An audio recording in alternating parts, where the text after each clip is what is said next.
Nah, assalamualaikum WRWB. Astagfirullahaladzim. Jadi nggak serius ini WRWB. Assalamualaikum warahmatullahi wabarakatuh. Jangan disingkat doa dan pujian buat Allah Azza wa Jalla. Tanpa setahu saya, ternyata suami saya sudah lebih dari 10 tahun menikah siri dengan seorang janda punya anak 3. Umurnya sama dengan saya, Ustaz. Alasan suami saya itu menikah lagi karena menjalankan sunnah. Masya Allah, Masya Allah. Anda minum dulu jemaah.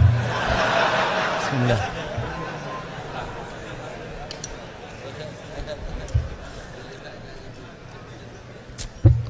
Jadi alasannya anak karena menegakkan sunnah itu cuma.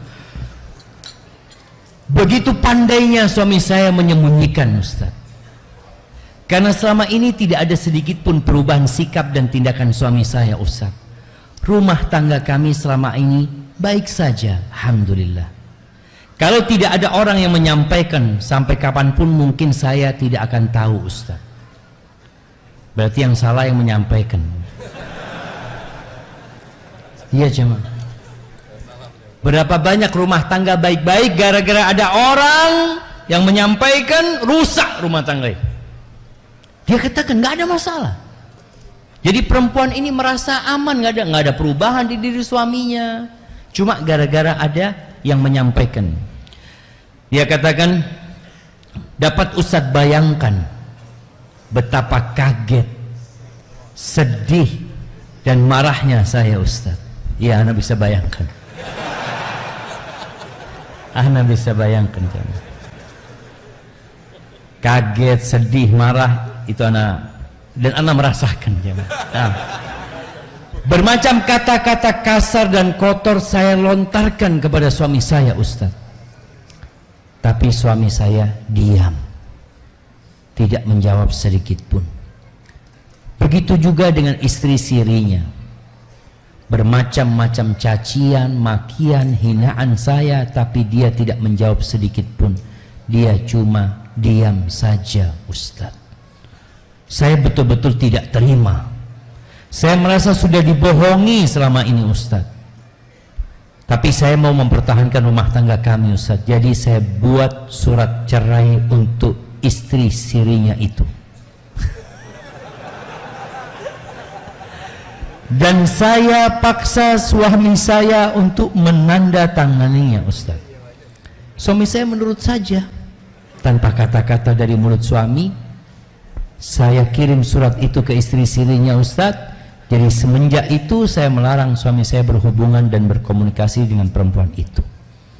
Bermacam cara saya lakukan, termasuk mengekang kebebasan suami. Kayaknya diikat suaminya di rumah aja. Agar tidak ada kesempatan lagi untuk suami saya bertemu dan berkomunikasi dengan perempuan itu. Suami saya nurut saja demi keamanan rumah tangga kami. Saya selalu bilang pada suami saya bahwa apapun bentuk pemberian dan bantuan suami saya kepada istri, siri dan anaknya itu, saya tidak rela dan tidak ikhlas walaupun anaknya itu anak yatim. Pertanyaannya, Ustadz, berdosakah dan termasuk zalimkah saya kepada suami saya dan istri sirinya atas perbuatan saya ini, Ustadz? Mohon pencerahan dan pengarahannya. Wassalamualaikum WRWB warahmatullahi wabarakatuh. Bagus banget pertanyaan ini, jemaah. Ya.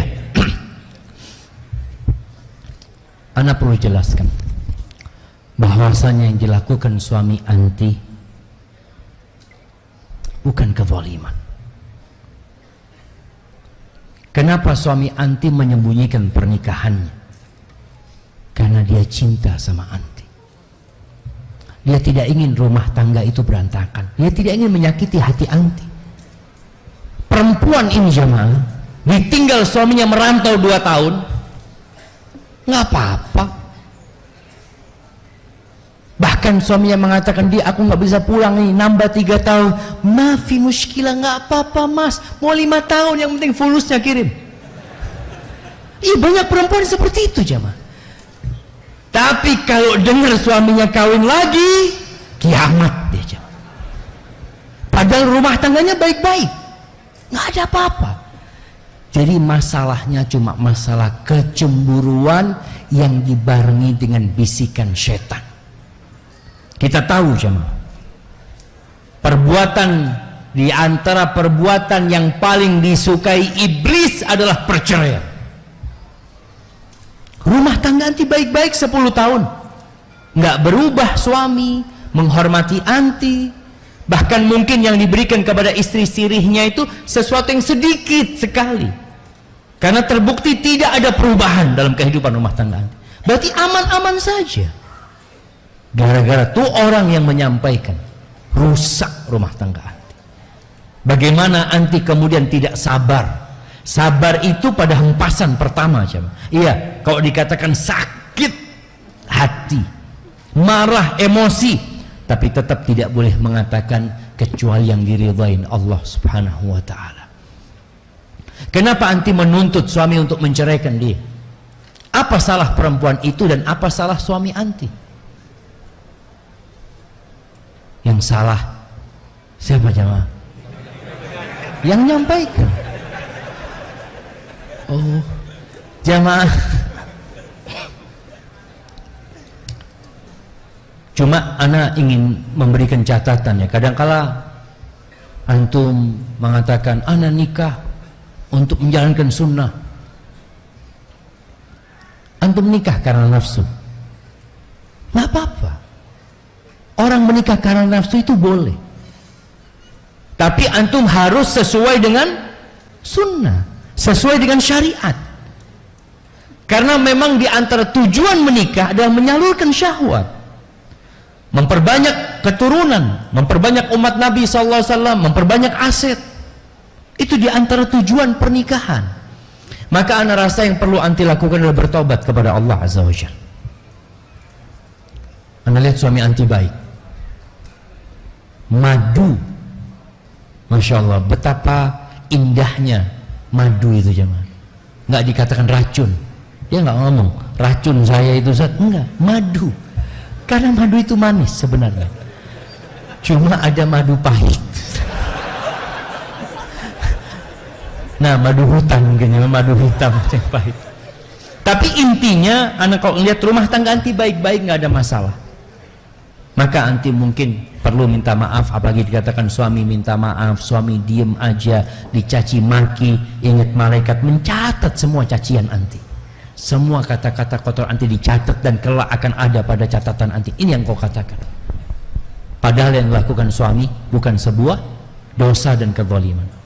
Dan suami tetap berlaku adil sama anti, tidak melantarkan anti, tidak melantarkan anak-anak anti, tetap berbuat baik sama mertua, sama orang tua, tetap baik-baik. Memang jamaah, apakah harus seorang suami menyampaikan dia menikah lagi? Lihat kondisinya. Kalau nanti akan berdampak kepada masa depan anak-anaknya dari istri keduanya, kepada hak-hak istri keduanya, maka engkau perlu menyampaikan. Namun perlu kadangkala waktu menyampaikan. Kadangkala ada waktu yang mungkin dia pilih kapan menyampaikan, kondisi istri juga pada waktu itu bisa nerima atau ngobrol sama keluarga istri dan berdoa. Hati istri kita itu di tangan Allah Azza wa Jalla. Allah yang membolak-balikkan hati dia. Hari ini dia bisa bersedih, besok dia bisa marah ya. Dan bagi para perempuan, ketika ada kawannya yang dipoligami, maka tolong engkau menguatkan kawan, bukan ngomporin dia. Ana punya istri kadang-kala dia lemah jemaah ya. Karena ada yang ngompori jemaah. Ada yang mengatakan, aku alhamdulillah, aku nggak dikasih harta, aku ya nggak banyak duitnya, tapi aku nggak dipoligami. Ini orang Ya, bisikan-bisikan syaitan ini juga jamaah. Kadang-kala nih ada orang ketika tahu fulana dipoligami, dia datang seakan-akan dia cinta sama fulana. Ya Allah, kesian engkau ya, engkau kurang apa? Kau bisa dipoligami engkau. Kalau aku nggak mau dipoligami. Ada syaitan yang kedua. Ada banyak setan. Padahal kita tahu amalan yang paling dicintai Allah, sururun tudkhiluhu ila muslim. Kegembiraan yang kau transfer kepada hati saudara. Itu amalan yang paling dicintai Allah. Bagaimana sekarang dia dapat musibah, bagaimana dia jadi gembira, bagaimana dia jadi kuat, datang sampaikan kepada dia, subhanallah, aku dengar suami poligami, mungkin Allah nggak mengangkat derajatmu. Nggak semua orang kuat seperti dirimu. Masya Allah, engkau wanita yang tabah dan sabar. Istri-istri Nabi pada dipoligami. Bagaimana Aisyah itu madunya 8. Dia cuma dapat bermalam 9 hari sekali ke rumahnya. Kuatkan dia, insya Allah engkau kuat. Allah tidak memberikan cobaan kepada hambanya di luar kemampuan hambanya. Pasti engkau mampu. Hanya saja mungkin ada bisikan syaitan. Kuatkan dia. Maka kadangkala perempuan ini kalau dipoligami kesian jamaah, gara-gara lingkungannya gembosin dia, dicatat sama malaikat apa yang kau katakan. Dicatat. Jangan sampai gembos. Kuatkan dirinya jamaah. Kuatkan dirinya. Makanya anak ngomong istri anak, masya Allah, anak punya istri. Yang pertama anak sampaikan bosnya, dialah yang mendampingi hidup anak dalam perjuangan ini jamaah. Ketika anak belajar, anak sampai menyelesaikan kuliah sampai pulang ke negeri ini, dia memberikan kontribusi yang sangat besar sekali dalam dakwah ini sendiri karena peran dia. Anak sering sampaikan kepada anak, masya Allah, dengan kekuatan dia menerima, tapi gara-gara ada tetangga-tetangga, ada orang-orang yang ngembosin dia, kadang-kala dia jadi lemah lagi. Maka tolong kita bersama-sama